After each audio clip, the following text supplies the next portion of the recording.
Hey guys, here. Welcome to Notes from the Madden Underground. We got some Ultimate Legends to talk about, golden ticket, where the market's going in the next couple days, and with those golden tickets that we saw, get their odds boosted. We have regular odds being boosted and some interesting theories around the community lately on how the game plays and kind of stuff that we're thinking about, my thoughts on those things. So, right off the bat, the new card's coming tomorrow. Randy Moss, long wanted, right? Because a lot of people are like, hey, where's my Moss? Where's my Locke? Where's my Sean Taylor? Where's my LT? We got Moss. Moss. 98 speed now. That would be impressive if he wasn't already 99 speed on so many teams. Like when I just go to my Randy Moss, which I will find somewhere, wide receiver, Mr. Moss is... Alright, god damn it, EA. Your goddamn fucking artwork. I can't even hit... There we go. Okay.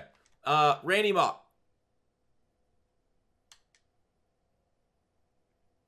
Randy Moss. Already 99 speed. So what does this new card mean to us?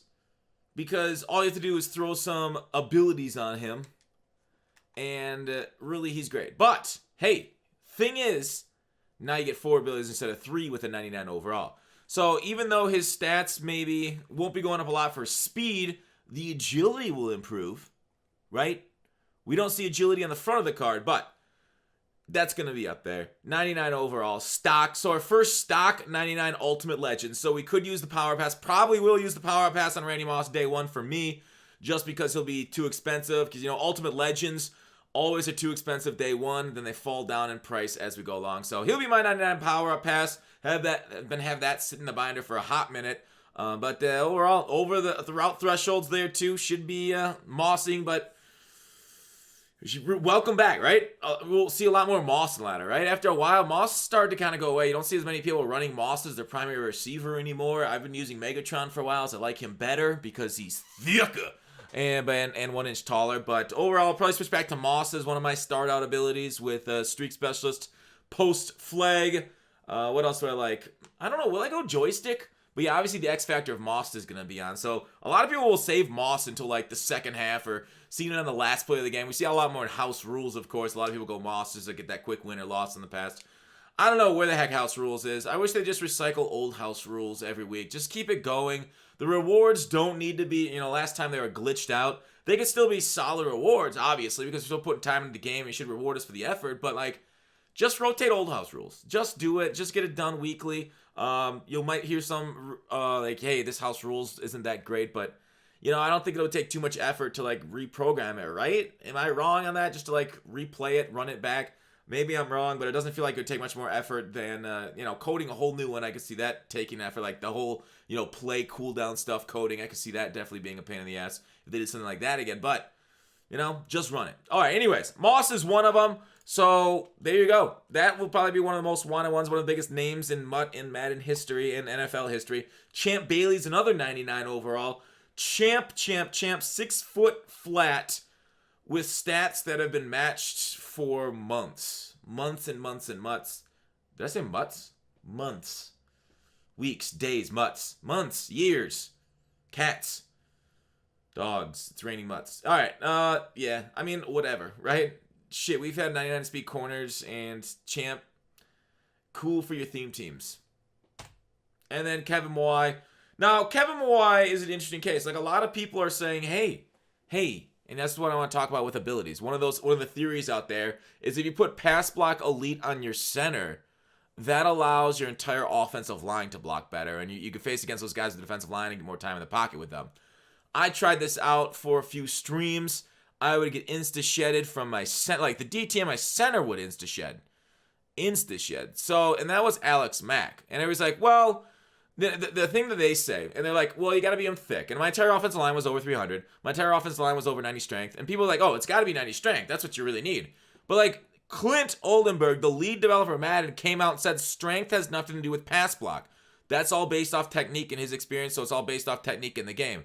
Strength is more of a run blocking thing, and we all know that's just the get engaged formula is strength. Strength, block shed, and weight for the get engaged, but block shed's like 67% of that get engaged, and then it's 100% everything after that to shed off of it. So that's why I was like, block shed number 1, and then strength and weight mixed in there at the end as kind of a smaller thing. But I think a lot of the community, I think, puts a lot more weight into strength than it really deserves. It's not worthless, but it isn't like the magnitude of its amplification of the other stats isn't as important as just straight up block shed. But it's definitely in there, but it does not matter in pass block according to the lead developer of Madden. So, I don't know. I don't really buy the pass block elite boosting the whole line because of my experience with it. Other people say, oh, my experience has been phenomenal. And maybe if I pick up this limited time card, and I haven't been picking up limited time cards, I got kind of screwed on like 4 cards, I think, that they reduxed, and the price went down on them. Maybe he's worth a try. Now they got a gold 99 flat center, and he's just going to be 99 there anyways. Might as well give him a shot. You can even, make a really bad decision and power him up, right? There's really no reason to spend that much extra coins on a center, but if you're going to activate him, I probably wouldn't power him up, right? He's already got 98 run block, and you could basically, with John Madden chems, get a lot of that stuff up anyways to high 90s. So I probably wouldn't power him up, but you can get those +1s, even though it's super expensive. But I don't know. What do you guys experience? Have you guys put pass block elite in your center? Have you seen it be better for your entire offensive line like some are saying? That is one I decided I didn't like to do. Didn't like using it. Didn't really work for me. Another thought is the gift wrapped ability. If you guys have seen gift wrapped on quarterbacks, which I actually tried out. I have been trying it out for the last 3 streams of about maybe 2 or 3, somewhere in there. But I've played a bunch of games with gift wrap. I don't know. I still have been dropping balls on the sense they say, hey, you won't be dropping these balls because you'll be able to spec catch and get position. Like I've talked about all year about how position of wide receiver matters on balls. And they're saying this one helps you hang on to those balls to get position on anyways. Like I was able to do that already. But gift wrap, I feel like it's weird and inconsistent. So is it worth running over something like Playmaker? Not sure. I really need Identifier. Identifier is really huge for my passing game because I can see where the user is going to try and cut off the next play. But yeah, gift wrapped. It's not as important as Escape Artist. I also like High Route Master better. But I'm going to keep testing it out, see if my receivers do hang on the ball better. I haven't really noticed much off gift wrapped, but it is what it is, right? Like, it's because here's what it says: higher chance to complete passes to uncovered targets. Now, what does uncovered targets mean? What we don't really know. EA's oftentimes screwed up their abilities. Maybe this is anytime an animation, like, you know how 2-man interactions, like, they go into pre-canned animations? That's like, where you're at, right? 2-man, 3-man, that kind of stuff. That's not gift wrap. It's more like, you face catch a guy, and then they say gift wrap helps from getting knocked out. But I've definitely had it knocked out since having this on, even in those kind of animations. Rack type of stuff, have it knocked out. So let me know what you guys think of that. And the last one is agility on pass rushers, 80 agility plus, and your pass rushers are great. I'm going to need to see some sort of testing on that because I looked at that for defensive tackle. I think Buckner was the only one over 80, and I ran with Buckner for a while. I didn't notice anything special about Buckner with his over 80 agility, and Warren Sapp's under 80 agility, so it's fucking terrible bunk. Warren Sapp's like the craziest interior pressure that I've seen, and he doesn't have it. So I don't believe it just through my experience, and it doesn't seem right, but other people seem to think it. So let me know if you guys have heard or done that too. So a lot of like Twitch chat, kind of theories pop up from time to time, and it's always worth looking into those kind of stuff. That's how we really find glitches. So I do want to give them the time of day. I do want to air them out and like hear what you guys have to say about those things because they do end up improving our game. Like if we can find something sweet and glitchy and just by like one person saying it, because that's all it really takes to discover sweet stuff. But golden tickets, all right? They improve the odds. If you hung around, sorry for not getting a video yesterday. I just got lazy and got drunk last night with, friends and whatnot. So I used them. I like Josh Allen a lot. I really do think Josh Allen was a great quarterback for me. I had to sell him back because I wanted to buy Mike Evans and Reggie White too. And Mike Vick's on loan to me. So I've been able to run with a lot of golden tickets. So yeah, 1, 2, 3, 4 golden tickets loaned. 1, 2, 3 that I bought. And look at that, I have fewer coins than training now because I'm a broke bitch and I pulled too many packs. Regardless of that, all right, golden tickets. So these things absolutely collapsed in price. We saw a ton of Mike Evans. He's going under 2 because he's getting pulled over and over. So they did listen to us, did increase the odds for golden ticket, just based off the evidence we see on the market. That's flat out. And then we know they increased pack odds today because we saw the actual percentages in the store go up. So shout out to them. Like, they basically did a series turnover without doing anything like series turnover wise, like with new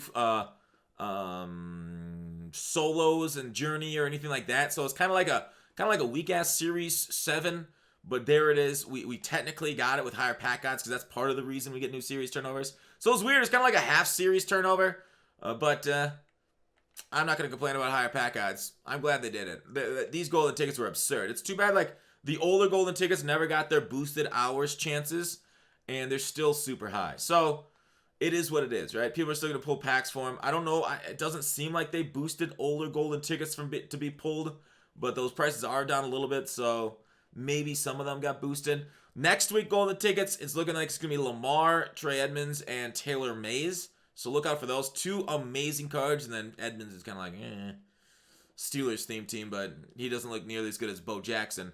But yeah, Lamar and Taylor should absolutely tank the market next week for how much those things are going to be desired. So look out for those 2.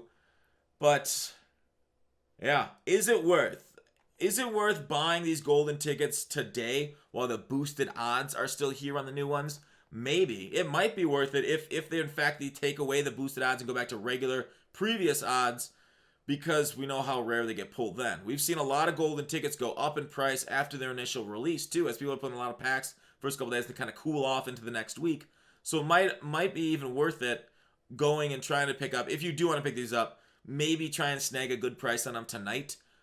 Tomorrow I know a lot of packs will be pulled, and that's the thing with Ultimate Legends. Always when the series turnover, like the biggest crash is generally that Saturday, because the Ultimate Legend packs generally bring a huge influx of cards to the market at a higher overall rate, or higher overall, because the odds got increased. And those are like the biggest pulled packs of the whole week. So tomorrow I do look for market crash, so that's kind of got to balance against your, hey, I should buy these golden tickets because a ton of packs are getting pulled, like a ton. So I got to build up my coin stack in order to waste my coins tomorrow on Ultimate Legend packs. See those odds. We'll, of course, compare it tomorrow on stream, too. But that'll be an interesting counterweight against each other. Golden tickets, like maybe they lose their boosted odds tomorrow. We don't know if they're actually going to do that. And Ultimate Legend packs coming out with boosted odds are going to crash it, especially with a well-demanded player like Mr. Randy Moss. So that's what I want to talk about. A lot of things still going on. I mean, what is it? It's May, and things are still being rumored, being discovered. I think Madden's still it's still kind of popping. I feel like I feel like more people are playing Madden this year than ever before. Mostly I think due to the pandemic going on, and people are kind of like, you know what? MLB is a terrible game right now. They patched that thing into horrible, like absolute oblivion. So people are like, that's exactly what happened to me. Like, I was on MLB hardcore, but then they started patching it and it got worse. And I'm like, well, welcome back to loving arms of Madden. They're like, yes. So now I'm back to basically doing full-time Madden because I just have more fun on it than MLB. And it really sucks what they did to that game. But anyways, I'm still, enjoying MUD at least. The gameplay of Madden is still as horrible as it's been all year. The gameplay team really should be ashamed of themselves, but that's nothing new. That's no new opinion at all. Hopefully next year is better. In this month, we should be getting more information about Madden 21. I'd assume we don't know when the release date of that is yet, but I'm sure to cover this on this channel when we hear anything about that. But that's kind of what I want to talk about today. Best of luck. May the odds be ever in your favor in both the Wars to Come and in the Ultimate Legend packs or whatever packs you choose to pull. Thanks for watching. Call to action. See you tomorrow.